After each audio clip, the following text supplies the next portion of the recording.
امام حسین علیہ السلام جب مکے سے عراق کی طرف رواں ہوئے تو 2 منزلوں کے بعد تیسری منزل پہ قیام کیا، اور جب پھر سے سفر کرنے لگے تو اپنے بھائی حضرت عباس علمدار سے فرمانے لگے، اے عباس، یہاں سے جتنا ہمیں پانی چاہیے اس سے 4 گنا زیادہ پانی لے کے آگے بڑھنا۔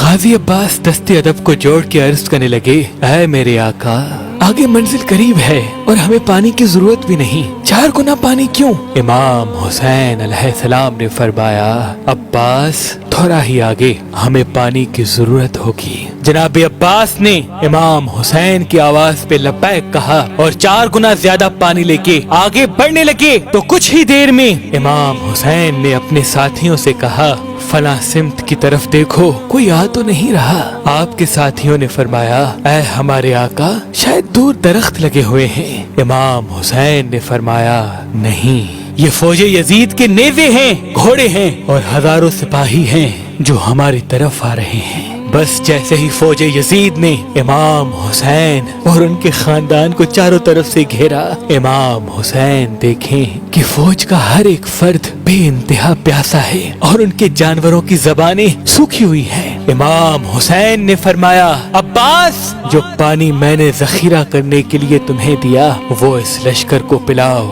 غازی عباس نے یزید کی فوج کو پانی پلایا اور جو پانی بچا وہ ان کے جانوروں کو پلایا۔ اس یزیدی فوج کا جو سپہ سالار تھا اس کا نام حر ابن یزید رہائی تھا۔ اتنے میں نماز کا وقت ہوا۔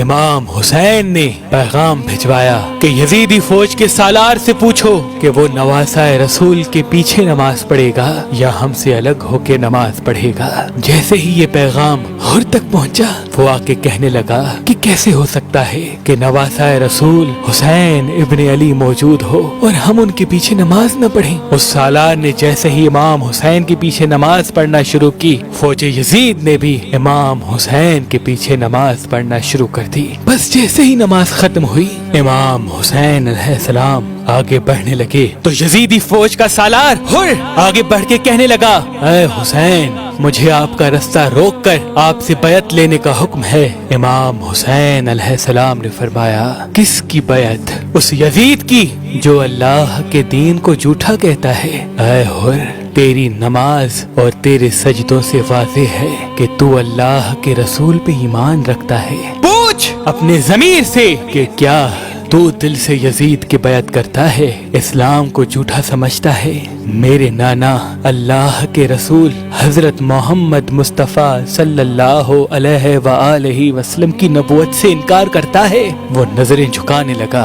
اتنی دیر میں امام حسین جیسے ہی آگے بڑھے تو حر آگے بڑھ کے امام حسین کے گھوڑے کی رکاب کو پکڑتے ہیں۔ امام حسین نظروں کو اٹھا کے فرماتے ہیں، اے حر، کیا چاہتے ہو کہ تمہاری ماں تمہارے غم میں روئے؟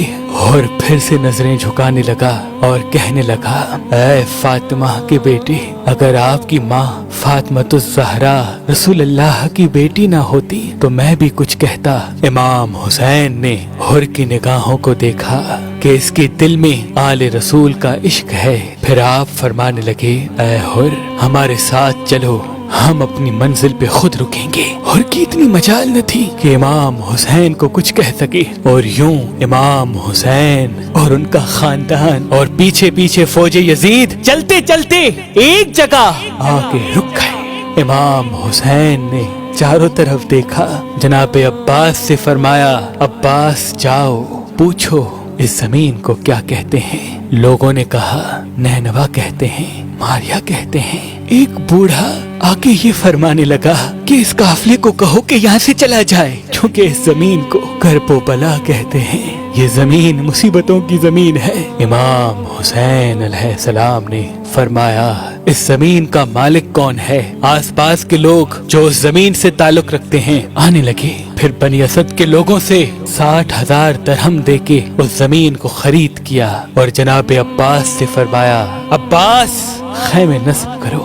یہ خبر جب یزید اور ابن مرجانہ تک پہنچی کہ ہماری فوج کا سالار حر امام حسین کے ساتھ ادب سے چل رہا ہے، یہ کیسے اس کو قتل کرے گا، تو عمر بن سعد اور شمر سے کہا کہ جاؤ، ہزاروں کی فوج فوج लेके हुसैन को चारों तरफ से घेर लो और हुर को अपने ओहदे से खत्म कर दो, मुझे हुसैन का सर चाहिए। तारीख ने लिखा उस फौज ने आते ही सबसे पहला हुक्म नाफिज किया कि आले रसूल के खयाम नहर से हटाए जाएं। गाजी अब्बास ने जलाल दिखाया। इमाम हुसैन ने फरमाया, अब्बास सब्र कर, मेरे नाना ने मुझे पहले ही बताया था कि हमारे खून से इस्लाम बचेगा। दुनिया ने रसूलुल्लाह के खानदान की शुजाअत तो देखी है, अब रसूलुल्लाह के खानदान का सब्र देखेगी। नहर से खयाम को हटाया गया और 7 मुहर्रम को इमाम हुसैन का पानी बंद किया गया। जैसे ही 7 मुहर्रम से 8 मुहर्रम 9 मुहर्रम तक हजरत हुर ने देखा कि सबसे पहले रसूल के नवासे का रास्ता मैंने रोका है, क्या मुंह दिखाऊंगा अल्लाह के रसूल को, क्या मुंह दिखाऊंगा उनकी बेटी को जब रोजे महशर अल्लाह मुझसे सवाल करेगा, हुसैन के कातलों में मेरा नाम आएगा। और जनाब हुर अपने खैमे में सुनते हैं कि इमाम हुसैन के खयाम से मासूम बच्चे हाय प्यास हाय प्यास अल्लाह तश की सदाएं बुलंद कर रहे हैं। जनाब हुर अपने सर को पीटता है और चीख के रोता है कि ऐ अल्लाह मुझे माफ करना। बस जैसे ही 10 मुहर्रम का सूरज तुलू होता है, अपने बेटे से कहता है कि मेरे हाथ को रस्सियों से बांध और मुझे मेरे आका हुसैन की खिदमत में लेके चल। इमाम हुसैन अलैहिस्सलाम के कदमों में बैठ के जनाब हुर फरमाते हैं, ऐ नवासा रसूल, इस गुलाम को माफ करना, मैं आपके कदमों पे कुर्बान होना चाहता हूँ, मैं आपके कातिलों में शामिल होना नहीं चाहता। इमाम हुसैन अलैहिस्सलाम ने जनाब हुर को देख के फरमाया, ऐ हुर, रहती दुनिया तक मेरे चाहने वाले तुझे सलाम करेंगे कि तू दुनिया की दौलत को ठुकरा के रसूल अल्लाह की शफाअत पाने को चला है। ऐ हुर, चला जा, मैंने तुम्हें माफ किया। जनाब हुर रो के कहते हैं, मैं आपके कदमों पे कुर्बान होना चाहता हूँ। जैसे ही जनाब हुर को इजाजत मिली, आपका बेटा कहने लगा, ऐ मेरे बाबा, ये मुझसे बर्दाश्त नहीं कि मैं जिंदा रहूं और मेरा बाबा मेरे सामने शहीद हो जाए। पहले इजाजत मुझे दीजिए कि मैं मैदान में जाऊं। जैसे ही जनाब हुर के बेटे को इजाजत मिली, आप मैदान में गए और शेर की तरह हमला किया। फौजे यजीद हैरत से पूछने लगी, कहाँ ये लाखों की फौज और कहाँ ये मामूली सा बच्चा, क्यों मरने के लिए आए हो? हुर के बेटे ने कहा, ऐ बदबख्त, तुम दुनिया की दौलत के तलबगार हो और हम रसूलुल्लाह की शफाअत के। ये जिस्म तो खत्म होने का नाम है, अरे ये दुनिया तो इम्तिहान है।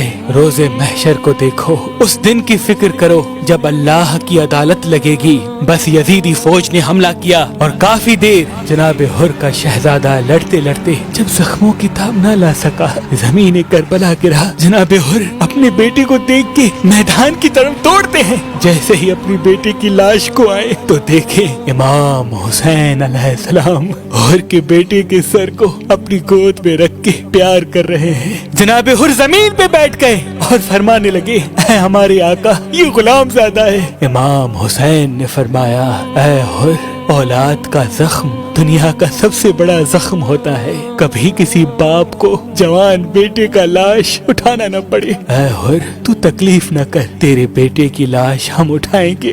बस जनाब हुर भी मैदान में आके शेर की तरह कहने लगे, ऐ जालिमों, देखो मैं तुम्हारी फौज का सालार था, लेकिन मेरा ज़मीर मुझसे झंझोड़ के कहने लगा कि ये हुसैन जन्नत का सरदार है। अल्लाह के रसूल ने फरमाया था कि मेरे हुसैन का ख्याल रखना, इसको तकलीफ न देना। ऐ लोगो, ये रसूल अल्लाह का खानदान है। ऐ लोगो, इनकी रगों में रसूल अल्लाह का खून बहता है। क्यों अपने मुकद्दर में दोज़ख को लिखते हो? खुदा की कसम, यजीद की दौलत, यजीद की ताकत अल्लाह की ताकत के सामने कुछ भी नहीं। इतने में शिमर और उमर बिन साद कहने लगे कि कहीं ये हमारी फौज को बागी न कर दे, जाओ हमला करो। और चारों तरफ से जनाब हुर को घेर लिया। जनाब हुर शेर की तरह फौज यजीद को फिन्नार करते रहे और बिल आखिर फौज यजीद ने तीरों की बारिश जनाब हुर पे कर दी और यूं 250 का लश्कर इकट्ठा होके जनाब हुर पे टूट पड़ा।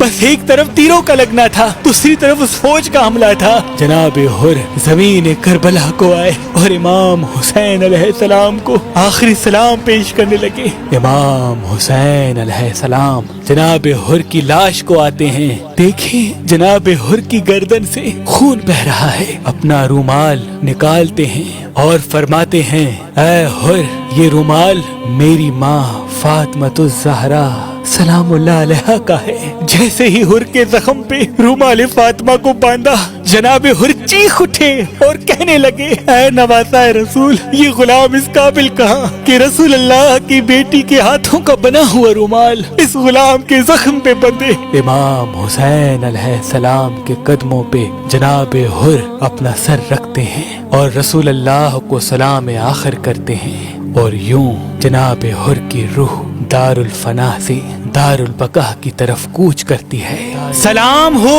जनाब हुर पर जो यजीद की दौलत ताकत और मर्तबे को छोड़ के इमाम हुसैन के कदमों पे अपनी जान कुर्बान करके जन्नत तक आ पहुँचे। अपनी जान कुर्बान करके जन्नत तक आ पहुँचे।